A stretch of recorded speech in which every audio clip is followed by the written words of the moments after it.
بسم الله والصلاة والسلام على رسول الله. رب اشرح لي صدري ويسر لي أمري واحلل عقدة من لساني يفقهوا قولي. Let's start. Welcome everyone.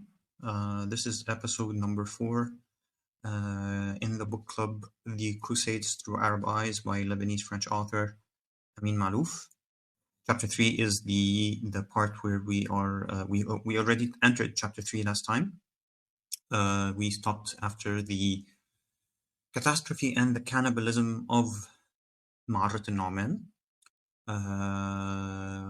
And we will continue inshallah, and it is my goal and my hope inshallah to finish chapter 3 this episode. So Allah musta'an. Type. Now after the Faranj have completed their conquest of Ma'arat al-Nu'man, it wasn't really a conquest. Ma'arat al-Nu'man was more or less a small town, but after they took Ma'arat al-Nu'man, they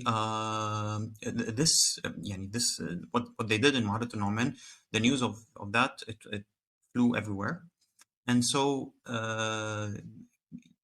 the rulers of the area, the rulers of Bilad al-Sham, as we had mentioned before, there were different races. So there were Arabs ruling Tripoli,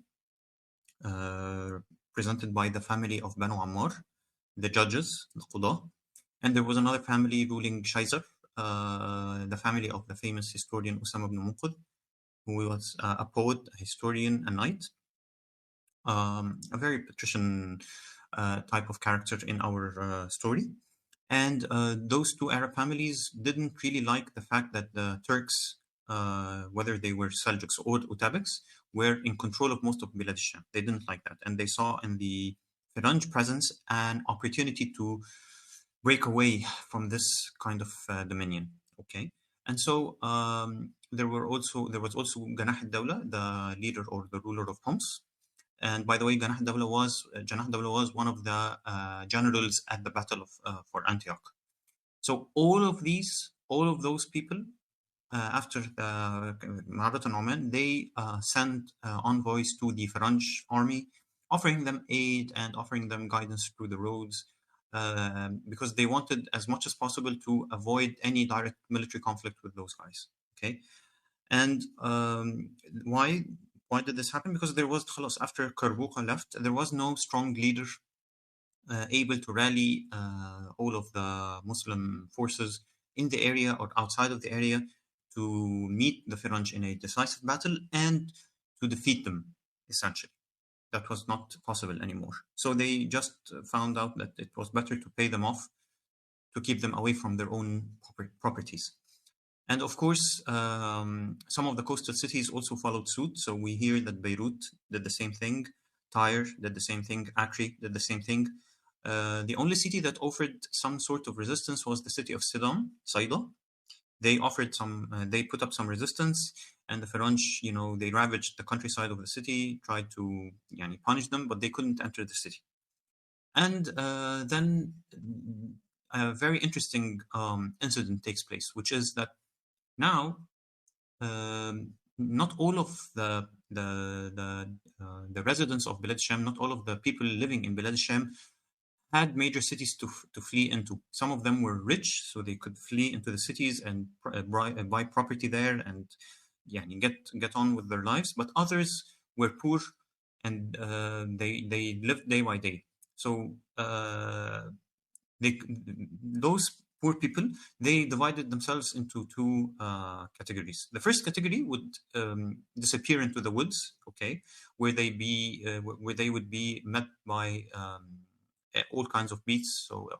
So we hear, we know that the woods back then, they had bears, wolves, that kind of thing. And the second category would be people who chose to take refuge inside abandoned castles. So they would enter the castle. It was an abandoned castle, so they would enter the castle or the fort. They would revamp the castle. They would restore many of its facilities, and they would stay inside. And one such case was the castle in the Baqi'a Valley. It was a fortress called the Fortress of the Kurds. And this castle was on the route that the Firanj took on their way to Jerusalem. And so the Firanj decided that they wanted to take this fort. Okay. Now, the people inside the fort, they manned it very well, to be honest. And they waited for a very well-timed opportunity when most of the Faranj forces went away on another sortie or expedition or some sort of campaign.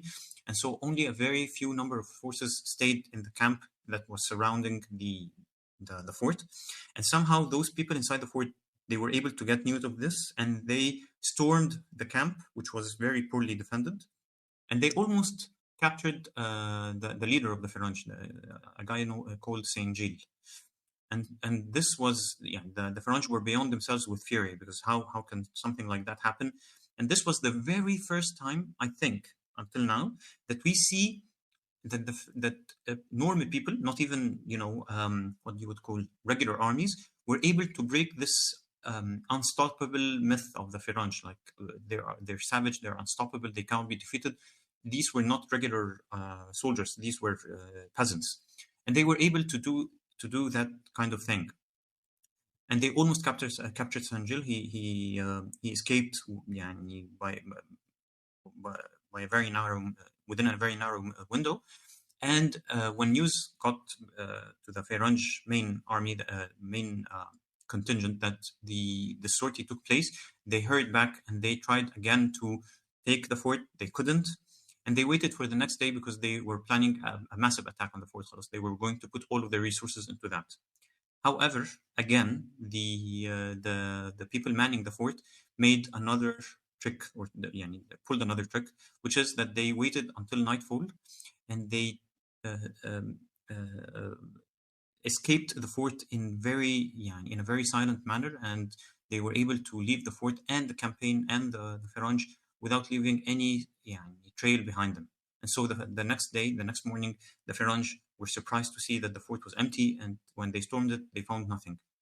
So they were double-crossed, and they were almost defeated in battle, which raised some hopes, because now this myth of unstoppable beasts or savages was coming to some sort of end. Like, no, we can face them in battle, we can trick them, we can do anything, we can pull military strategies on them. And then during their stay, now this fortress of the Kurds, the Faranj took it for themselves, and they rested in it for a while. And during their stay there, the envoys that we talked about came from the different cities. So an envoy came from Tripoli, an envoy came from Homs, an envoy came from Shaizar. And so all of these delegations were starting to arrive during their stay in the fortress of the Kurds. It just shows the two things. I think in this series of incidents. One was the terror that was inflicted on the population via the massacres and the cannibalism of the French.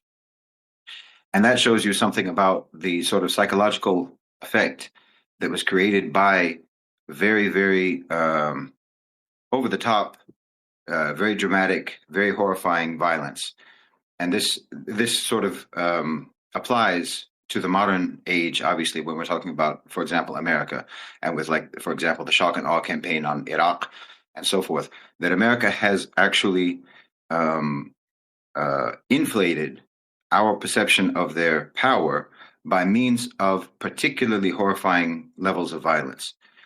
And that fixed in our minds to be afraid of them, that they're very fearsome, very unstoppable, very, sort of invincible power, by means of very calculated displays of horrific violence. And that ends up doing more work for you than if you had to actually carry out long-term military campaigns. Because as we've seen just also in Iraq, following the shock and awe campaign, following the invasion, the occupation, and then also in Afghanistan, and also, of course, we see currently in Gaza and throughout the history of the Palestinian conflict, the Palestinian occupation. The second example, which is the power of endurance and strategy, that an enemy that relies exclusively upon these horrific displays of violence is actually not as powerful of an enemy as you think they are, because they don't have the capacity for maintaining their authority and their supremacy in the long term. So this is just two observations that they try to invent or fabricate an illusion of supreme power by means of extreme violence, extreme sort of almost, it's almost like a ceremonial type of a violence, because it's intended to fix in the minds of their enemies, in the minds of us, that they have more power than they do have. And then the other observation that if we're able to absorb that and endure for a longer period of time, ultimately you can achieve victory. Yes, I totally agree with this observation that you made, Ustad. And you can even justify, not justify, of course. I mean, you can even understand the reasoning behind this, which is that they were not on their terrain, right? They were not. This wasn't their land to begin with. They're not in Europe, meaning that they were always limited on resources, limited on time, and limited on everything. This is not their land, and they're surrounded by enemies almost everywhere. So they have no line of communication, of course, back to Europe. They have no logistical support. They have no supply line. They have nothing. So the element of speed is of the essence to them. And in order to speed up things, they need to show people that if you do not surrender immediately, we will do so and so to you, right? So you'd better surrender, because otherwise we're so powerful that we are going to burn, devastate, pillage, plunder, eat everything, right? While in actuality, they're not that powerful. They're just in a hurry because their time is not on their side. So yeah, this is a very astute observation, and I do understand why they did that, and it's they not that they had to do it, of course, but I mean it's natural that they do that because they're in a land surrounded by enemies everywhere. So, and of course they're savage. So anyway, Yeah, I'm sorry, just to follow up. I'm not saying that they did this necessarily in a calculated way. They're doing it because that's their nature. That's the way they behave. But the reaction to it is real, whether it was deliberate, calculated, thought through on their part or not, whether it was strategic on their part or not. The impact of it is on the psyche of those whom they are attacking. In this case, obviously, we're talking about our people. The impact upon our people is very real, and we're still dealing with that until today.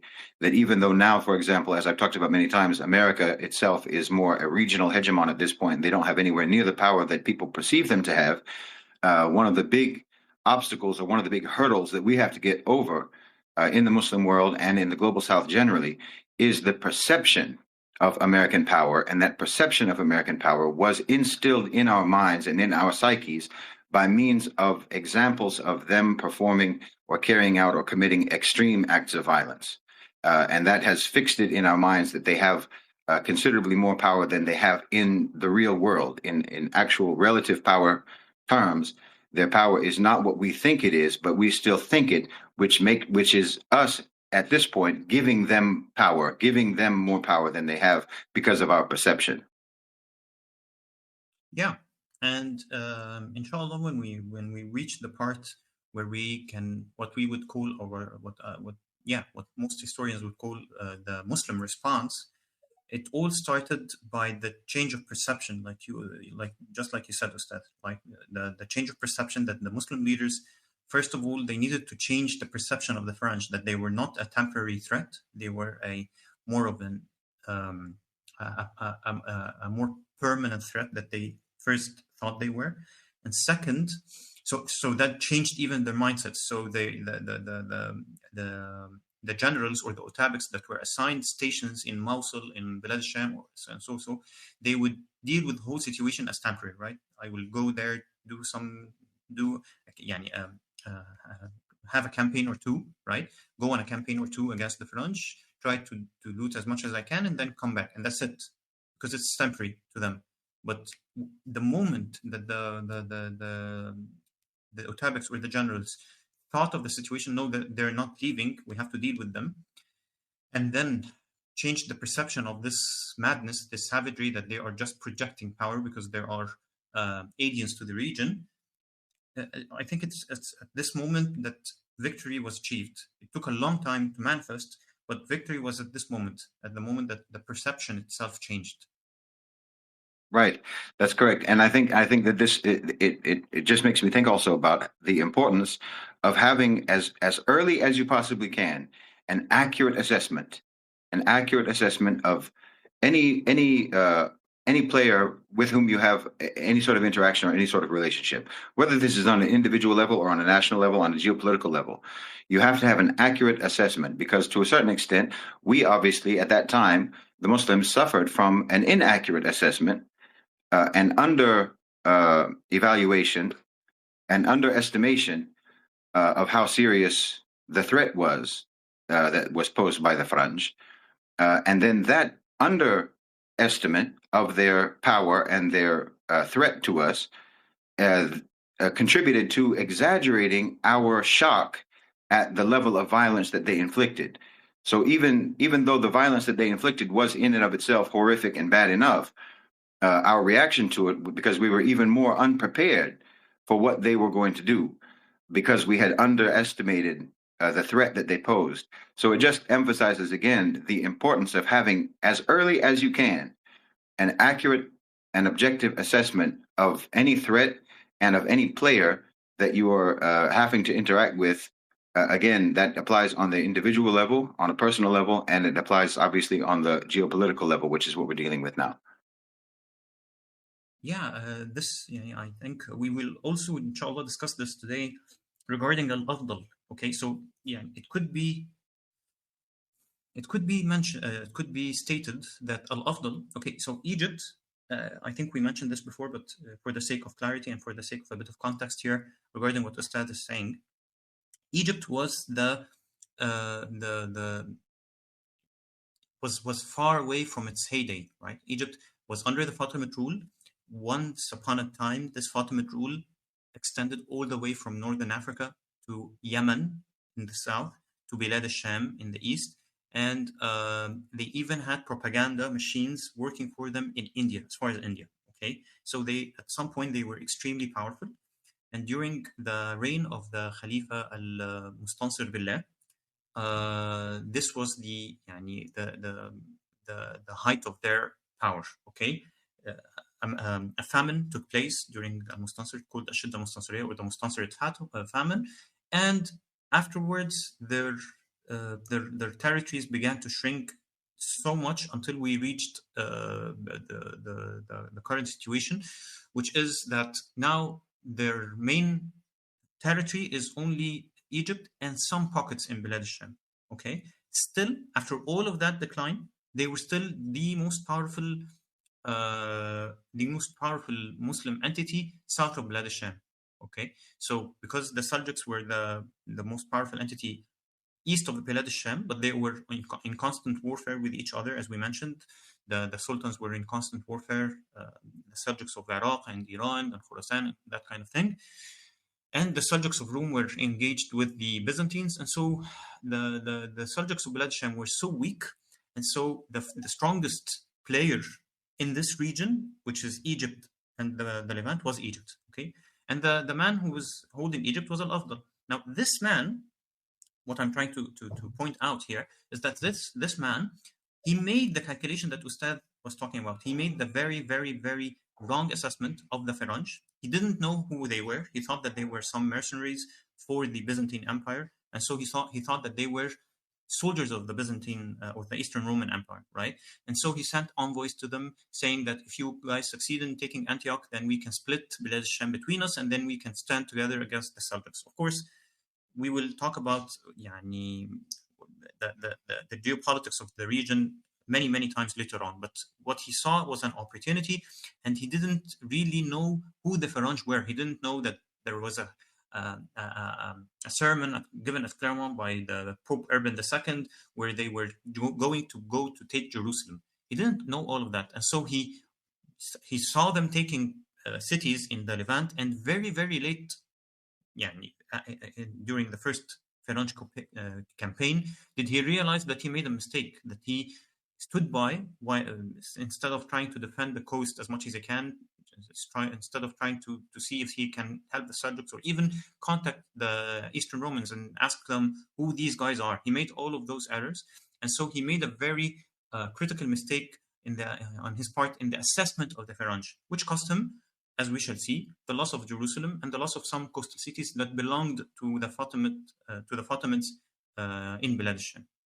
Now, the Faranj were staying in the fort of the Kurds. By the way, 40 years later, they will restore this fort, the Faranj, I mean, and it will be a very famous fort in the Faranj era. It will be called Crac de Chevalier, one of the most famous forts during the Crusades. And by the way, it still stands till today. So, as we said, as we mentioned, delegations were sent by the rulers to the Faranj in the fort. The most, what would you call, the most elegant and the most high-level delegation sent was the delegation sent from Tripoli. Now, Tripoli was a port city, and it was ruled by a family of judges, a family of very well-read judges. They were highly sophisticated, and they represented what we would call the epitome of what a Muslim ruler was during the time, right? Very well-read, a judge, not a general or anything like that. They had a huge library. Tripoli had a huge library. It contained, at the time, more than 100,000 books. Again, we're talking about almost 1,000 years before. So, this was a library. This was a huge library, and Tripoli was a city-state. It wasn't even like an empire or it didn't have. They didn't have other cities in Bilad al-Sham. No, it was just Tripoli and some villages here and there, and some very small cities here and there. Yet they were very flourishing because they were port city, obviously. And so the ruler of the city, I think it was Jalal al-Mulk, if I'm not mistaken, he sent an envoy to the Faranj, offering them, of course, aid and alliance and that kind of thing. And then he asked for the envoys to go back with him to Tripoli in order that he can discuss more details. And this was the blunder. Again, he made a very serious mistake on his side when he asked the Faranj to enter the city so that he can discuss with them, more specifically, the terms and the conditions of the alliance. And what happened is that the envoys, the members of the delegation, they didn't hear a word of what the man said, because they were simply astonished at the riches that they could acquire if they were able to take the city. And so, one of the key lessons here was that you never, ever invite the enemy to your own lands, to your own city, to your own council, to your own palace, to whatsoever, unless you are totally certain that you are much stronger than the enemy, and unless you are just trying to project your own power, like you're showing the enemy not just your castles and your riches and your money and your libraries. No, you also should show them your military, your army, right?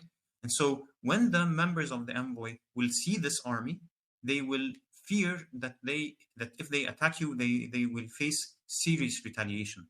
But just showing them the riches, you're essentially inviting them to attack you, right? So it's a very stupid mistake on the side of the ruler of Tripoli. Abdurrahman, yes. I totally agree with your point, brother Omar. But I think this is also goes back to the same idea of an incorrect assessment. Perhaps he was thinking they're gonna see all this our riches and our wealth, and they're gonna want to be friends with us. They're gonna want to partner with us. They're gonna they're gonna think of us as a very rich ally. We're gonna give them all these uses, but of course not. These people don't think like that. They see acquisition, they see extraction, they see exploitation, they see looting, pillaging. That's how they think. But I think also a very important lesson to draw from this is also the importance of leverage, because you see a lot of Muslims online. They like to say that the GCC is paying jizya to the United States and the West, but that's leverage. It's not just flaunting resources. It comes in the form of investment. It's basically you can't hurt me without hurting yourself, and it seems our rulers have learned that lesson. Alhamdulillah. You can't hurt me without hurting your own pockets. It's basically like an economic firewall, you can say. And the regional plan, in an essence, is to extend that firewall to the rest of the region, to make it too profitable to destroy, too profitable to sabotage. But yeah, that's it. That's all I have to say. Assalamu alaikum. I know Brother Kareem has something to say. Let me just add real quickly. It is a concern, though.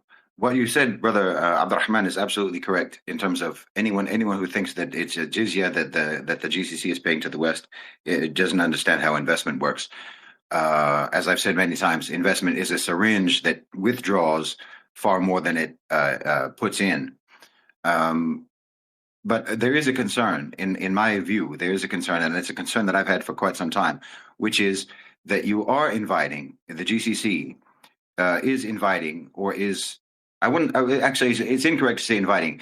They are partnering out of necessity with the A National OCGFC, which you can say is sort of fronted by BlackRock, into the region on the basis of the enormous wealth, the enormous prosperity that is already naturally in our region, in Bilad al-Sham and in the Gulf, but also the potential for the prosperity that can be built there.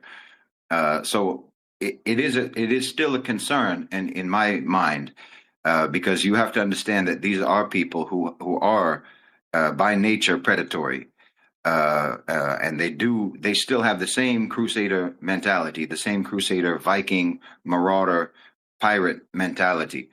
It's still a concern, and I think that it's important for us to talk about our history, because I believe, and Allah knows best, but I believe that our leaders have learned lessons from our history, and we won't see a repeat of what happened the last time, that happened in this period that we're talking about, because I think they have themselves studied this period, and they have studied our enemies and have understood how to deal with them. But it is a concern, because you could see it as something very similar to inviting them into Tripoli to see all of the wealth and the beauty and the sophistication and so forth. It's similar to inviting Larry Fink into Riyadh, or inviting Larry Fink into Dubai or Abu Dhabi or what have you, and showcasing for them the enormous wealth that is already there, and then the enormous wealth and prosperity that is possible. But as you said, rightly so, this is being done today via a mechanism of leverage, where it's not in their interests to just ruthlessly violently extract. There are strings attached, and they are. This to me is an example, or is a proof that our leaders, alhamdulillah, inshallah, have actually learned the lessons of history. I'm not sure 100% if it's just about leverage, but I think like even with the Crusaders back then, or with the French, the thing is that if you had shown them that some partnership would have been more profitable and more materialistically, enriching, they would have gone for the option instead of the savagery and, besieging the city, right? Because like I don't see why they would not do that now, except under the assumption that it's more profitable for them to not do it, right? So I'm not sure if they would be hurt too much, and wouldn't gain from basically doing the neocon stuff that they did till now, I think would still probably be profitable, or they would find a way to make it profitable in some sense, by warfare and damage and pillaging and the same tactics that they had always used. But the Gulf and all of the countries that are, alhamdulillah, standing somehow together, managed it in a way to show these players, the national OCGFC, that it's much better for you and it will be much profitable for you to partner with us rather than to try to destroy us. Right? So I think if back then the Muslims had somehow, instead of just showing them the riches without any prospect of a future benefit, it would have been much better for them to give them some idea, because again, as Ustaz mentions with these OCGFC and so on, they see like 20, 30, 40 years ahead, right? They do not think about tomorrow. They do not think, and in the long run, warfare is it's gonna be profitable for a short period, but it's gonna get depleted. On the other hand, if there is this partnership, it can be sustainable profitability for the future, right? So you always, again, it's about the assessment that was mentioned, that these people, if you assess them that they are after profit and that's what they care about, the best way, to gain their, like, to not get out of them this,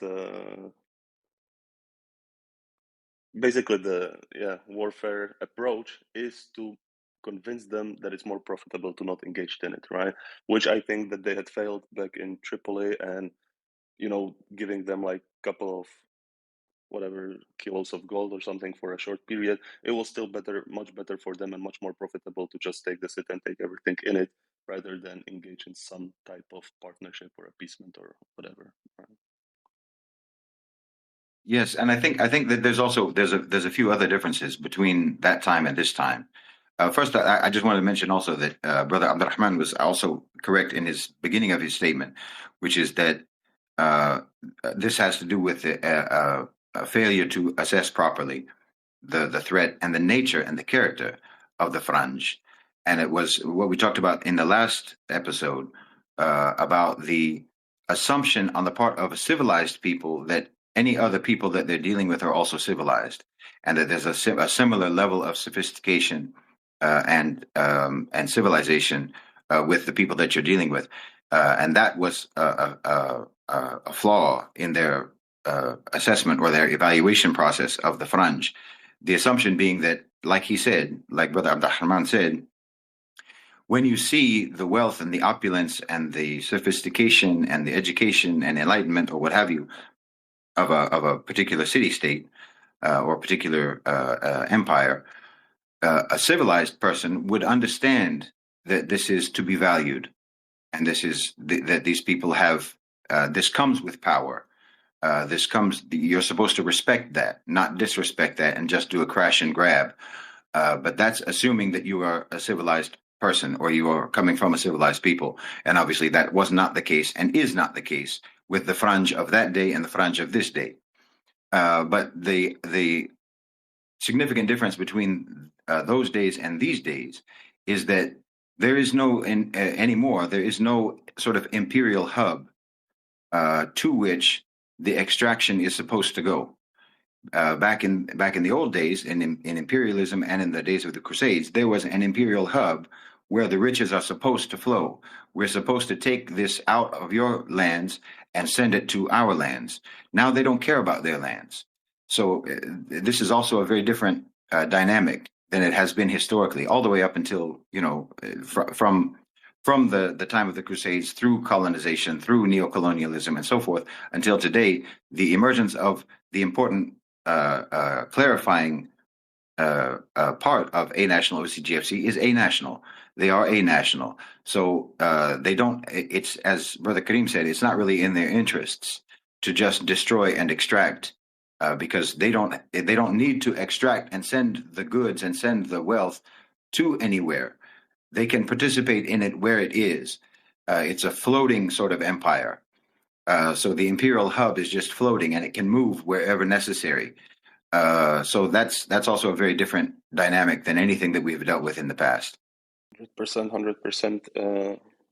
Brother Omar just texted me if I can just keep on this part for a minute. So if anybody wants to add something as well to what Ustaz Shade said, because they're the same civilization, but always different kind of suit, right? So now they're in better suits than they used to be, right? At least they have some perfume, but like it's the same people. We have to understand that it's a point that usually Ustaz, highlights and stresses, and I think it's very important to understand that like they do not change, they never change, they will not change, right? Only somehow the motivations are always the same, always materialistic, always worldly driven, always profit driven, right? So never assume about them the something civilizational or something moral or whatever decision you can see or whatever partnerships you might see, like people might say that Trump is trying, to like he's more moral than Biden or he's more moral than whatever other administration that used to bomb us. Like, no, they're not moral. They're just, I don't want to use any bad language, right? But people who sell themselves, right? And they're all bought. And they're all bought by the riches of the Gulf. So it's the same case, but in the previous time or in the Crusade time, they couldn't buy them, I guess, or it wasn't enough to buy them. And now, alhamdulillah, it is kind of enough for now. Inshallah, it will be maintained that way. But yeah, it's always the same people. I haven't heard Sister Samira yet, so if she wants to add anything, I'll be happy to hear because Sister Samira always has great points. I was just thinking about how the leaders in each of these small sultanates in the region are diverse, how some are Turks, some are, the Arabs, Tripoli, for example, and the rest, and how this diversity was okay, but then it was the cause because it contributed to the swift invasion of those crusaders into the area because of the rivalry between them. And how, if we translate that into today, what is happening today, we are much, much united, despite all the nationalism, the tribalism, the racism everywhere else in our world. And inshallah, that was a lesson actually that I got from this so far, is that diversity is fine, alhamdulillah, all good. We are united in our religion, in our beliefs. But if you are going to go into into tribalism, into nationalism, then that's when your enemy is gonna invade you with that dividing topic that they used. That's all I wanted to add. Yes, I also want to point out that there is a big difference, Paulo, this time around, is that it's not that like we're just inviting them, like Ustaz said, and Abdurrahman and Kareem. We're not inviting them and just showing them our coffers. There's some sort of a plan. First of all, the situation has changed on a worldwide level, meaning that what would you call it? There are other key players in the world. It's not a unipolar world anymore, right? So there are other key players represented by BRICS and represented by other powers. And there also is a regional plan, which includes, for example, Turkey, Egypt. So Egypt has been building up its military for the past 10 years. And it's costing Egypt a lot, but now Egypt has a very strong arsenal. So they're not just showing them the coffers, they're also showing them that if you choose the path of violence, you may win, but you will suffer consequences for that. The consequences will be dire. It's not going to be a walk in the park, right? So back then in Tripoli, as I was just mentioning, the man made a very terrible mistake, which is he showed them the coffers, he showed them the wealth, he showed them the opportunities for trade and what have you, but he didn't show them that that he even was going to put up any sort of resistance should they come to try to take his city. So what happened is that the envoy, as soon as they left the city and went back to the fort of the Kurds, they didn't talk about any of the truce on any of the terms or conditions mentioned by the Qadi of Tripoli. They just told the leader of the Faranj, we need to take the city. We can take it. We need to take it. It's very easy to take. And we will take riches beyond our wildest dreams. And that's it. So, yeah, that's that. Okay, so back to our timeline. Now, the Faranj took the route to Jerusalem. As I said, Al-Afdal it was beginning to dawn on Al-Afdal, the ruler of Egypt, that, okay, maybe these guys are not soldiers of the Eastern Romans, and they are not, what would you call, they're not here to help me. For some reason, he thought that they were there to help him, or they could help him. So all of his envoys and all of his delegations back to this, what would you call, the Faranj leaders, they got politely turned down. They didn't make him any promises. They didn't give him any assurances. They just said that we will assess and get back to you, and that's it. And of course, he started to tell them that Jerusalem is ours. We will take care of it. You will be able to make pilgrimage to Jerusalem. Don't worry, and that kind of thing. And they didn't even respond. Now they were, and Al-Afdal went to Jerusalem, took it from the Seljuk Utabegs. They were there was a family called the Artakids, two brothers, and he took it from them. Again, this was a mistake because he could have just left it to them and helped them against the Faranj. But what happened was there was a lot of time, resources, money, men, all of that was wasted on the ground, taking Jerusalem from Muslim hands to Muslim hands. I mean, this wasn't necessary at all. Okay, in the face of the Faranji threat. But he took it from them anyway. And then soon enough, the Faranj were on the doors. They were going to take the city. And so a man called Iftikhar al-Dawla was assigned as the commander of the garrison. And he was going to defend the city against the Faranji invasion. At first, the prospects for the Faranj were really bad. They didn't have any siege equipment, and they didn't have any what we would call technological advances, while the defenses of the city had some technological advances. So the situation looked good on the part of Iftikhar al-Dawla, or on the part of the Muslims, on the part of the Fatimids, on the part of the Egyptians, because they were the owners of Jerusalem back then. However, after some time, of course, Iftikhar al-Dawla, and this squares back to what I was mentioning at the first at the beginning of the episode, is that the Faranj were aliens in the region. They didn't have the advantage of the terrain. They didn't have the advantage of supply lines, logistic support, that kind of thing. So Iftikhar al-Dawla, as soon as the campaign was almost drawing near Jerusalem, he sent a message of aid to Al-Afdal in Egypt, and Al-Afdal, sure enough, was preparing a campaign to launch out, and he did head out. So now the Faranj didn't have technological artillery weapons or technological siege weapons to help them, and an Egyptian army was on its way to them. So this made them try to hurry as much as they could, and unfortunately, and this is where the Italian Genoese republics come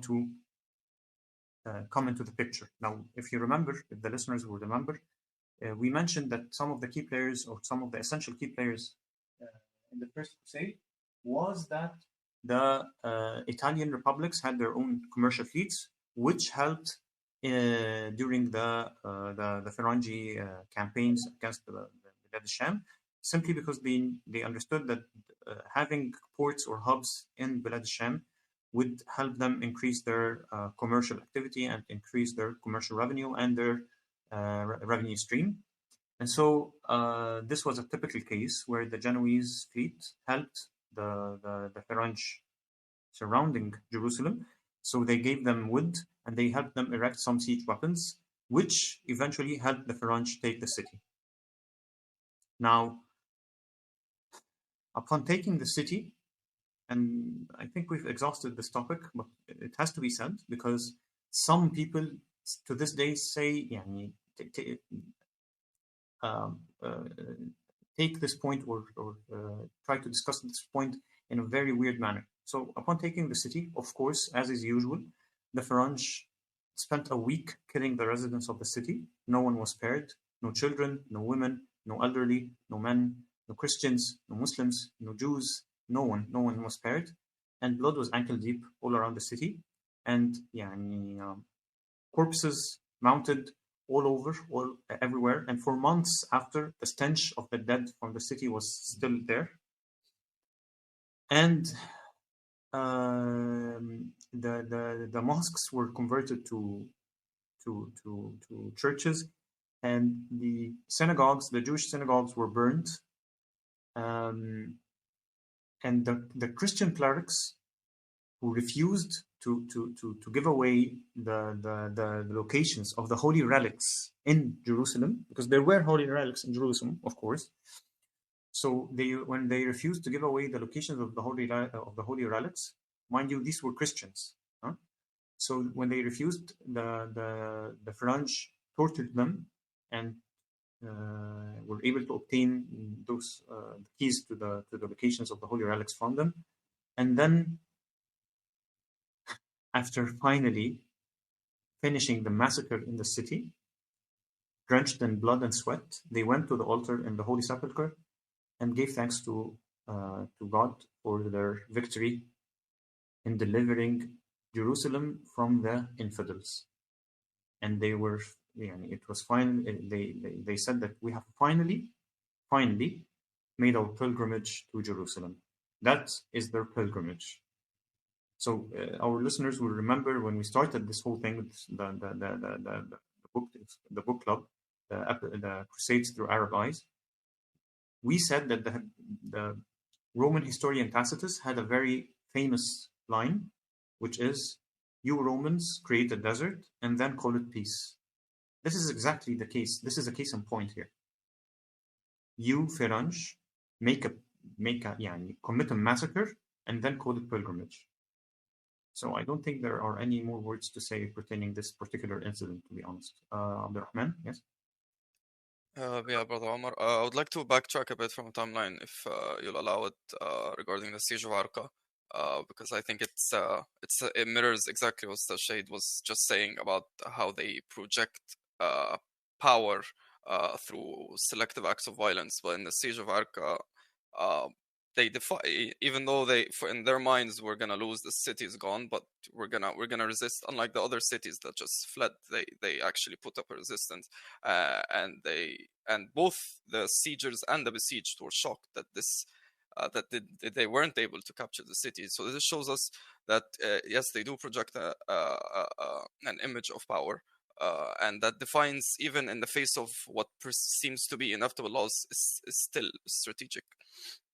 And as for the for the capture of Jerusalem, well, it's truly nothing to say. Wallahi, like there's literally nothing they hold sacred. This is what you claim to be the Holy Land, and you committed atrocities. Like, but no words can describe. Like the synagogues weren't just burned. Also, the Jews were barricaded inside before they set them on fire. This is what you claim to be the Holy Land and whatnot, and you're just like desecrating it, spilling blood and burning, looting, pillaging, like subhanallah, wallahi, I don't know what to say. Well, I mean, it's the idolatry of violence. It's, as I've talked about many times, who they're actually worshiping is not Allah subhanahu wa ta'ala. It's not God. They're worshiping something else or someone else. But I think that this is also gives us a good example of a very early example of spin, basically public relations. They wanted the holy relics, the so-called holy relics, as PR devices, as media devices to sanctify what they had done. And this again is a very characteristic thing of Westerners. They want to be able to sanctify their actions and purify their actions in narrative. So they need some sort of devices for that, and in this case, it was the holy relics, and then performing this prayer of thanksgiving in the blood and bones of their victims, so that they can try to control the narrative, so that the atrocity becomes actually some sort of an act of righteousness. The massacres become sort of an act of divine justice or purity or piety or what have you. This is just another example, and they do this all the time, as we know. Again, as we've talked about in every session, what we see is nothing but continuity in the character of the West, the character of Westerners. There's nothing but continuity.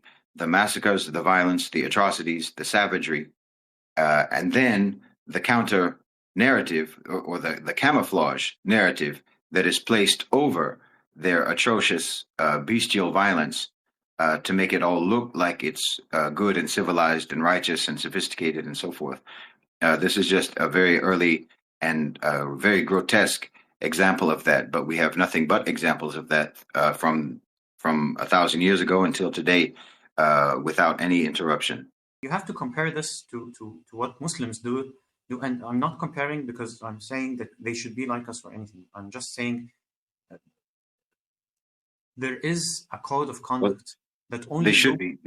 They should be like us, but we can say that they should be like us. No, I mean they're not able to stand. That's the point. That's the whole point, right? They simply are not designed in that mindset for some reason. I'm not sure why, but every man in the with the exception of the Mongols, perhaps, right? Most people want to keep the status quo after they have defeated their enemies. They want to enjoy the riches. They want to see the culture. They want to see how people are working. They may change some stuff. They may make some tweaks here and there, but to completely eliminate. I mean, the Muslims. One of the perks of the Islamic culture is that they take what's there and they make it better. They don't outright eliminate it unless it's something grotesque, for example, or something that's stupidly, utterly bad for business, for the people, for everything, right? But for the most part, like 80-90%, it's left there, right? And then they have this foundation, and then they build upon it, and then we have what we call the Islamic mosaic, right? So when they go into the steppes of Asia, they find a culture there. To Central Asia, I mean, they find a culture there, and they develop it, and it becomes Persianate culture, in Muslim Persianate culture in Asia. When they go to Spain, they find some Latin relics, they develop it, and we see Al-Andalus. When they go to Egypt, they develop it, and we see Muslim Egypt. When they go to Africa, they develop it, and we see Muslim Africa in Mali and Musa Mansa and all of that, right? They absorb, and they develop. They don't outright nuke whatever is there and just say that we will rebuild from scratch because we don't think this is good enough. No one does that, to be honest. And it displays a lack of imagination on their part, to be honest. Brother Kareem, yes.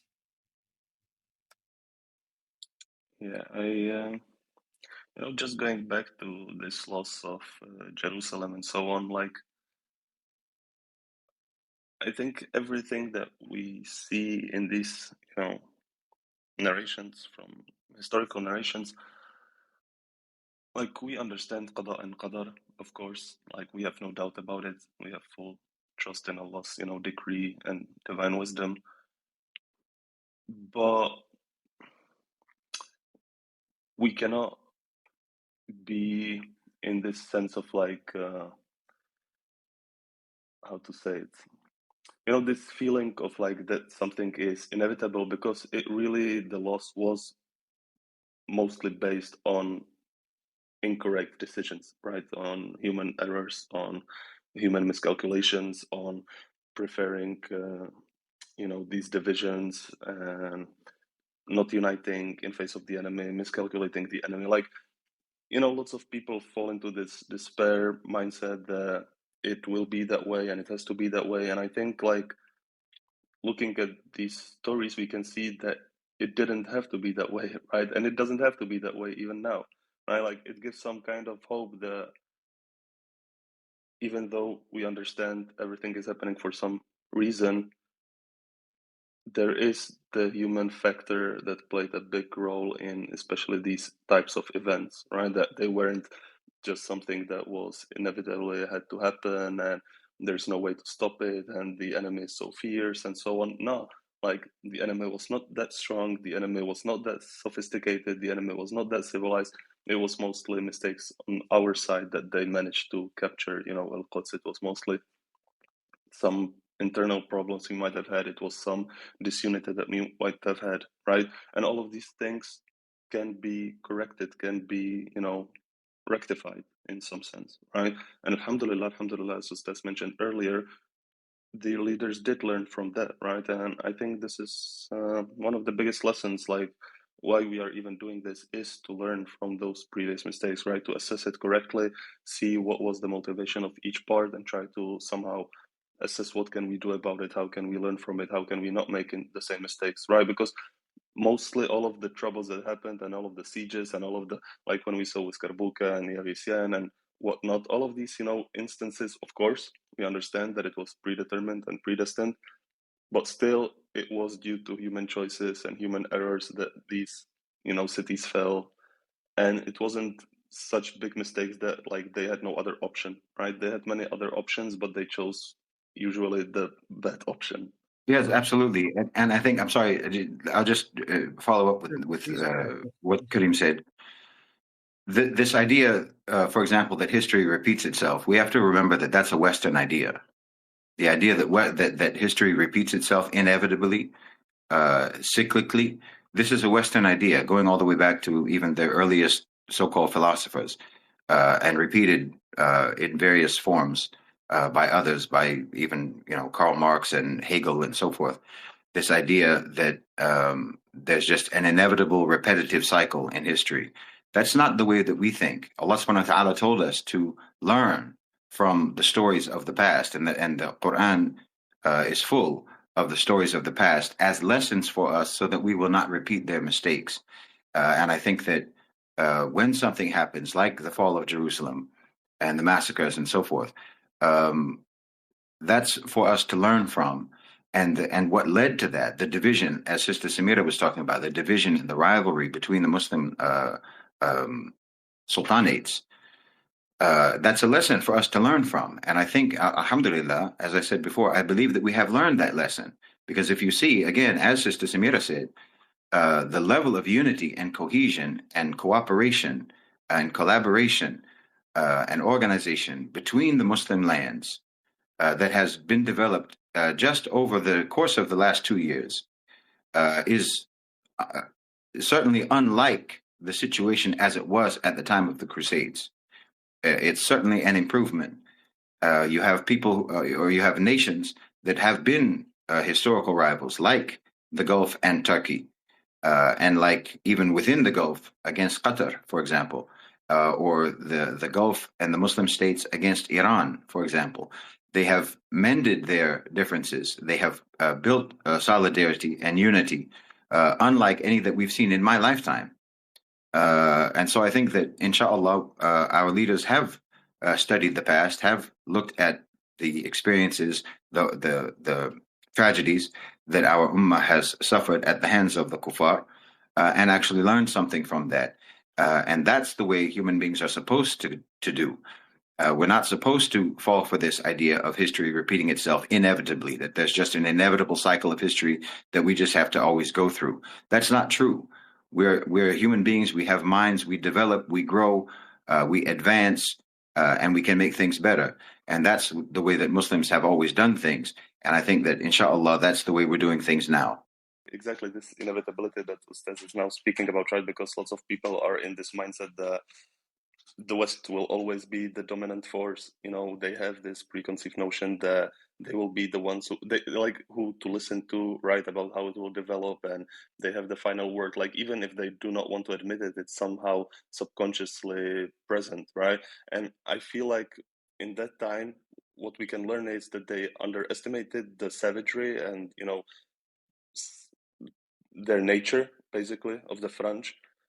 And now people overestimate, right, their capabilities and their capacities and their, you know, like skills and whatnot. Like they're no, you know, we are middle nation, right? We assess realistically, objectively, like they are not, you know, these weak, no harm causing individuals, and they're not these ultimately strong, like crazy, undefeatable, you know, Western supremacists. Like they are supremacists, but not in the true sense of the word, right?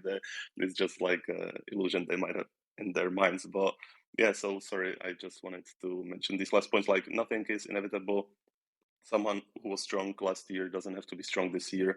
Things change. We learn from the mistakes. Exactly as Ustaz mentioned, you know, these lessons that we are doing here with Middle Nation, it is for us to learn from it, right? It's not about just assuming that it will continue in the same manner for the next 500, 1,000 years, whatever, you know, like some unforeseen horizon.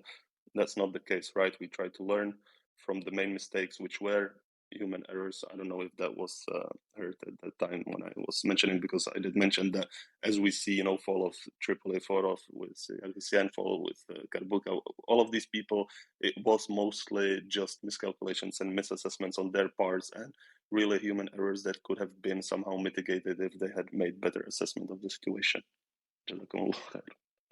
Yes, absolutely. This is why we have to, as I said before, we have to have an accurate, objective assessment and evaluation of our enemies, and even people who are not necessarily our enemies, or nations who are not necessarily our enemies, but anyone that we have to interact with. We must have an accurate, objective assessment and evaluation about them, about two things. First, their culture and their character, and then their power and what real threat they pose. And if we don't have, I think that in the case of at the time of the French invasion, we didn't have an accurate assessment of either of those. We didn't understand their culture and their character, and we didn't understand what power they had, and that caused us, both of those misjudgments caused us to underestimate the threat that they pose to us. And that continues to be the case until today, in terms of the need, the absolute, urgent, vital, crucial need for us to have accurate assessments. Because we have, I think, inshallah, hopefully, most of us, at least at Middle Nation, we have an accurate assessment about their culture and their character. But we are now trying to also explain that many of us do not have an accurate and objective assessment of their power and the threat that they pose, because it is not anywhere remotely like what it was 30 years ago or 40 years ago or 50 years ago. Again, talking about the idea of history repeating itself, or the idea of the way, like what Brother Kareem said, someone might have been strong last year and they're not strong this year. I grew up with the Soviet Union, and when I was a child, when I was a teenager, it was unthinkable that there would ever be a world in which there was not the Soviet Union. But look at it now. Like now Moscow is the most capitalist center of the world, with their luxury and their decadence. This was unthinkable, absolutely unthinkable, 30, 40, 50 years ago. The same is going to be the case with America. There was a time when no one could have imagined that the Soviet Union wouldn't exist, and then suddenly it doesn't exist. And now we're all used to that world, and we can't even imagine a world in which it did exist. And that's going to be the same case with the United States of America. Well, not just the United States, hopefully the West. Yeah. Well, I mean, the West has already largely fallen. Europe has already largely fallen. Yes, absolutely. Yes. But yeah, I mean, and it also circles back to the what would you call it? The concept that was introduced by Middle Nation, which is the RPI concept, right? The relative power index concept. So you might think that a certain power here or there is very, for example, the Eastern Romans, right? The Eastern Romans, to the people of the Bilad al-Sham, they were a superpower. Why? Because they could field a very large army relative to their own armies. So they could field like 5,000, 6,000 strong armies, while the Eastern Romans could field like 40,000, 50,000, anywhere near that number. Okay. But for example, for the Roman Seljuks, the Seljuks of the Seljuks of Rome, they were able to easily counter this number for the Eastern Romans. Why? Because they had an unstoppable and a steady supply of warriors from Central Asia, right? So what could have been a superpower for some is simply another regional power for others. So this is very important when we make the assessments of the other, whoever that other might be. We have to put them in the right place. We don't underestimate their power, and we don't overestimate their power, and we have to see who else is there. And this is the case now, because I don't want to veer away, and inshallah this will be very brief. I don't want to veer away from the current discussion, but I've seen many people comparing what's happening, the latest developments that have been happening regarding the Palestinian state and that kind of thing. They're comparing it to the events that happened in '93 and '96 in Oslo and all of that stuff. And I'm not saying that they're enjoying it, but there is some sort of joy in stating, look, it's the same. No, it's not the same. It's absolutely not the same. The context is entirely different. Everything is different in this whole situation. The Palestinians are not across the table from America and Israel. It wasn't even Palestine who asked for the state. It was not Hamas and not Fatah and not all of that. It was Saudi Arabia and France, right? And there are other key players all around the world. Okay, so even if you seem to see some similarities, it's not at all the same situation. It's entirely different. Okay, so this squares back to what Ustad is saying, that we have some sort of romantic idea, some sort of falling in love with the romantic idea that history repeats itself, and those who do not learn history are doomed to repeat it, which is true. They are doomed to repeat it, of course, but it's not repeating itself in this situation. And if people ask then, why is it that only now this happened? It's just like asking, why is it that only after I have purchased the gun that I'm able to fire the gun? Because I didn't have the gun. It's really that simple. The situation was entirely different 20 years ago. And as Ustad is saying, 2 years ago, the situation was different. The Arab leaders and the Muslim leaders were at loggerheads with each other. And now they are, alhamdulillah, coming to the realization that keeping the status quo is going to destroy us all.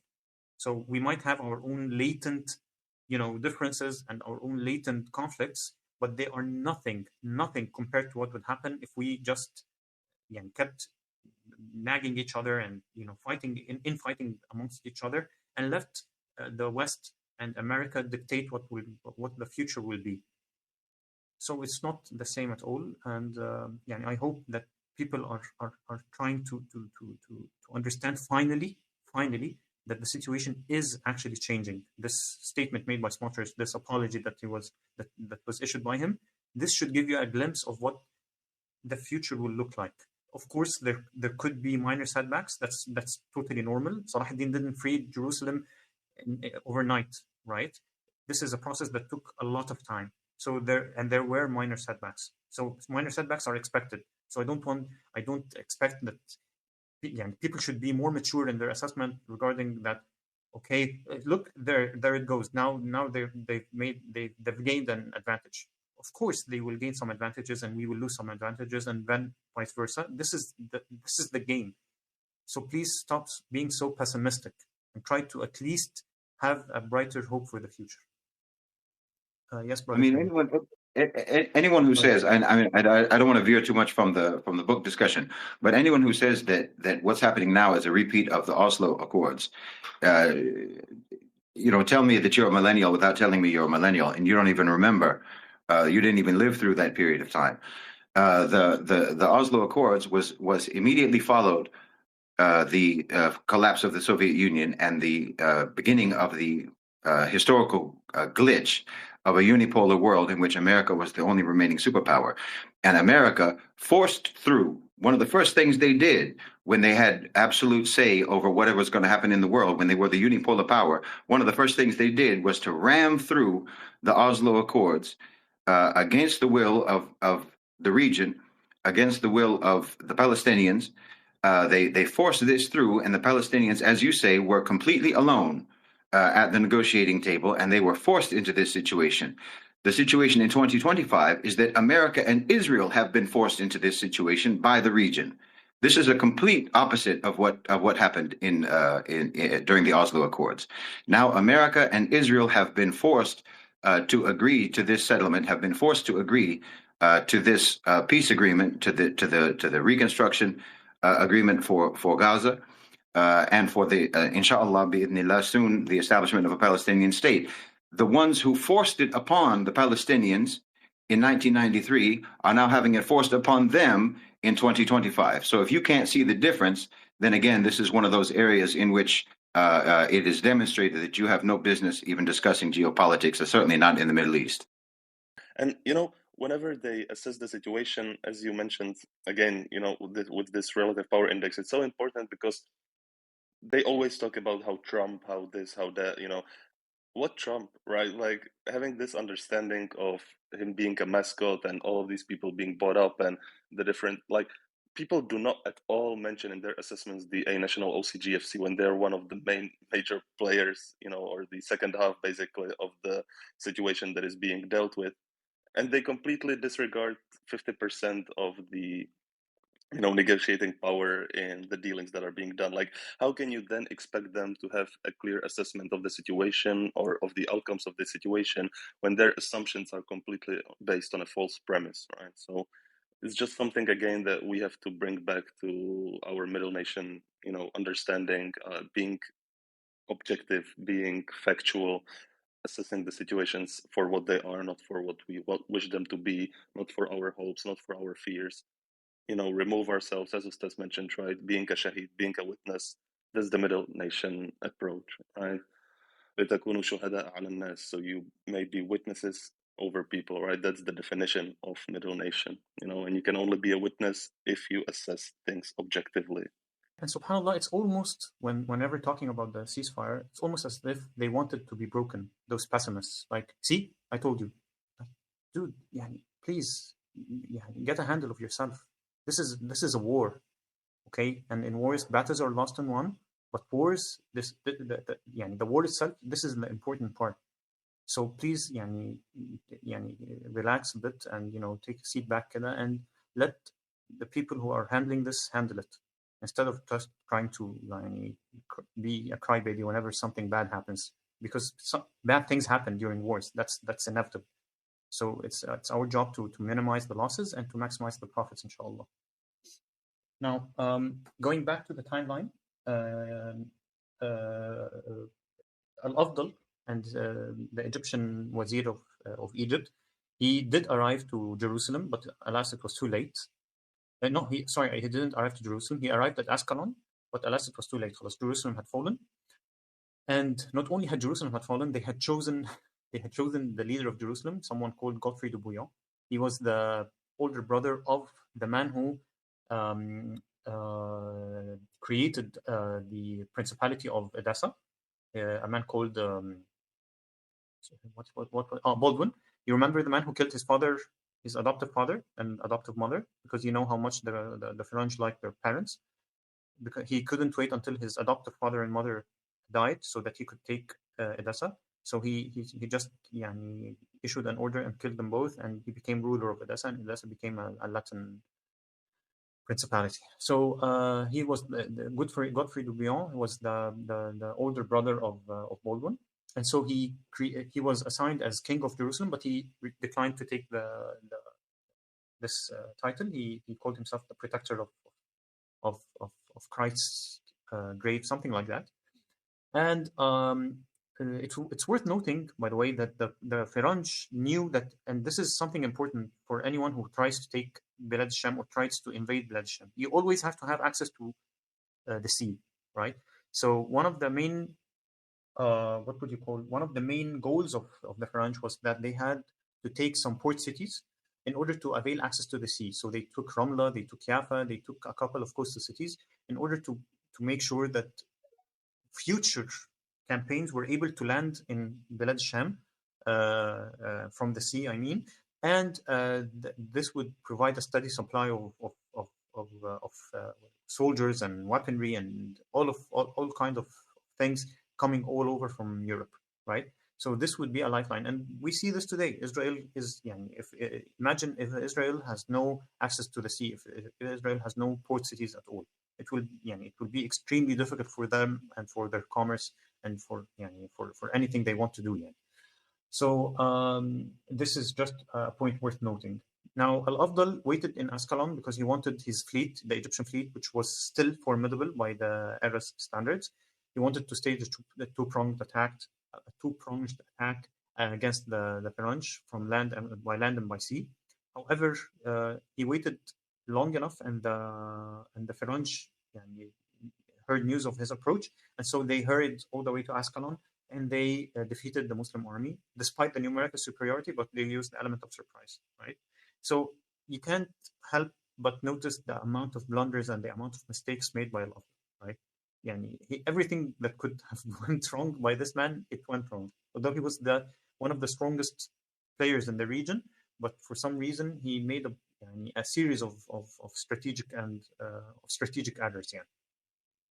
So it's only because of the differences between within the Perangi camp itself that Ascalon didn't fall. Ascalon was already going to try to surrender after Al-Afdal left it. But Alhamdulillah, because the Crusaders couldn't, or the Perangi couldn't agree on who is going to exactly be the ruler of Ascalon, so no one took it, and it was left alone for like 50 more years.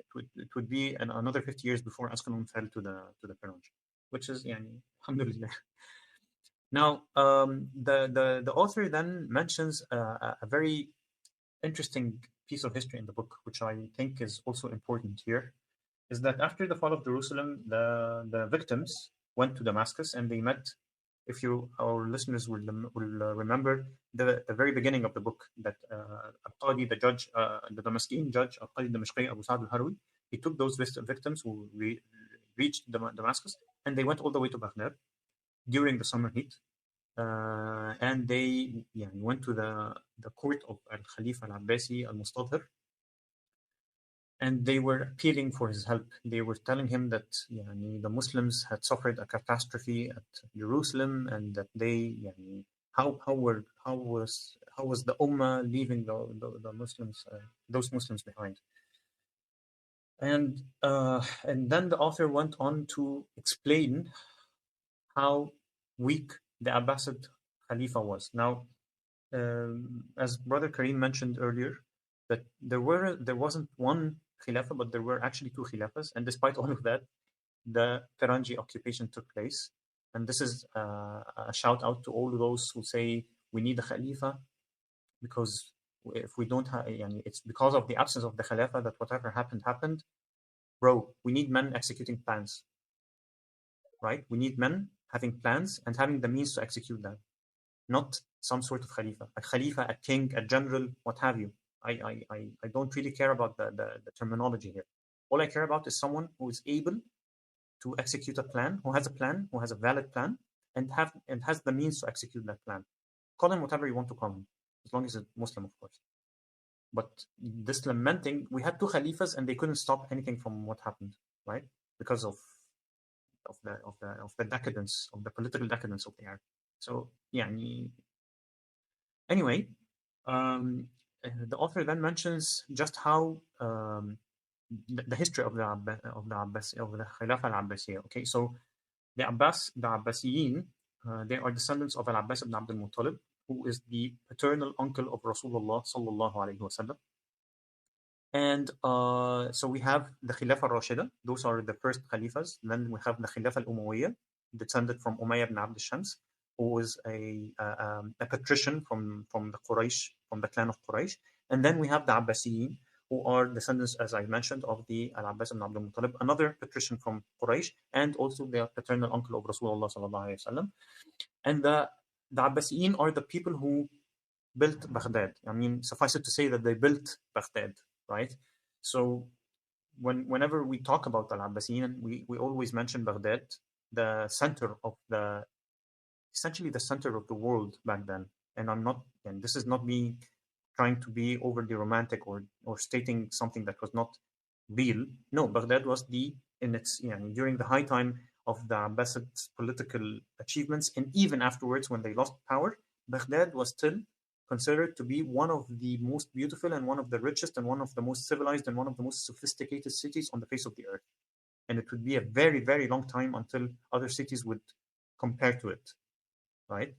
So Baghdad had poets, had scholars, had philosophers, had schools of thinking, had fountains, had aqueducts, had brilliant markets, had brilliant libraries. Suffice it to say that the House of Wisdom was built in Baghdad, one of the biggest libraries of its time. Harun al-Rashid, one of the strongest Abbasid Khalifas, built it. And then his son, the philosopher King al-Ma'mun, was one of the greatest rulers who ever ruled a Muslim, the Muslims, just for the sake of him asking for every book on the face of the earth to be brought over to Baghdad, and then giving tremendous amounts of money for whoever translates that book. And you can see that this was a scientific revolution. This was a scientific revolution in every sense of the word. This was a pure revolution, because nowadays all people think about is that when they hear the word revolution, is that we need an armed revolution, we need to unseat and undo and all of that stuff. But revolutions are multifaceted, they are multidimensional. So you can have a scientific revolution, you can have an industrial revolution, you can have an agricultural revolution. But in my own view, the best kind of revolution is the scientific revolution, of course. So, for example, during al-Ma'mun's time, they were able to measure the radius of the Earth. Mind you, this was 1,000 years before. They were able to measure the radius of the Earth, and there was a very, very small margin of error. Can you imagine that? They had, they were able to set up what would you call for watching the moons and watching the stars and that kind of thing. Astrologers and astronomers would watch. I think they have a name, but I'm not sure what it is right now. But it's some place built on some high hill in order for you to set up some sort of telescope and watch the stars. So they had that kind of device back then. So Baghdad and the Abbasid Khalifas were the strongest. This was one of the strongest states on the face of the earth. And then came Al-Mu'tasim. He was the brother of Al-Ma'mun and the son of Harun al-Rashid, and he introduced a new set of a new army to a new race to the army, which is the Turkish race. At first, they were completely loyal to Al-Mu'tasim because of the power of his charisma and the power of his personality. But later on down the road, when his sons and grandsons were much weaker and much more, decadent than he was, those Turkish generals were able to take power into their own hands. And that's when the Abbasid state began, disintegrating into statelets here and there in Egypt, in Bilad al-Sham, in Asia. Of course, North Africa had long ago been, had long ago defected, and Spain. And so it was at this time. And now by the time we reach Al-Khalifa al-Mustadhir, this was like 150 years ago, something like that. So Al-Khalifa was not able even to issue any commands outside their palace, right? So that's how high they went, and that's how low they went. And subhanAllah, al-ayamu dawal, like nothing is all, nothing stays the same forever. And this goes vice versa. So for those people who think that the West will be at the top of the game forever, no, because this is how things go. They took their chance, they had their turn, and now it's our turn, inshallah. Okay, so I think that we can stop here, inshallah, today. We have, alhamdulillah, finished chapter 3. So next time we will, inshallah, be discussing chapter 4, what happened after the fall of Jerusalem, how the rest of the Crusader states were formed. So we now have two Crusader states. We have the Principality of Edessa, and we have the Kingdom of Jerusalem. So two more states, and of course we have the Principality of Antioch. So we have 3 Crusader states. So one more Crusader state would be formed, which is the Principality of Tripoli. So we will see how that went about, and then hopefully, inshallah, we will discuss the Muslim awakening, and we will hear about brilliant names like Qutbuddin Mawdud and Ahmaduddin al-Zenki and Nuruddin Mahmud, and of course our beloved Salahuddin al-Ayyub. So stay tuned, and if you guys want to join this discussion, please go over to Middle Nation Book Club's discussion. We have a book club discussion called The Crusades Through Arab Eyes, and engagement is key, so that you are familiar with our content, familiar with the concepts we're trying to share, inshallah. And that's it. So with that, السلام عليكم.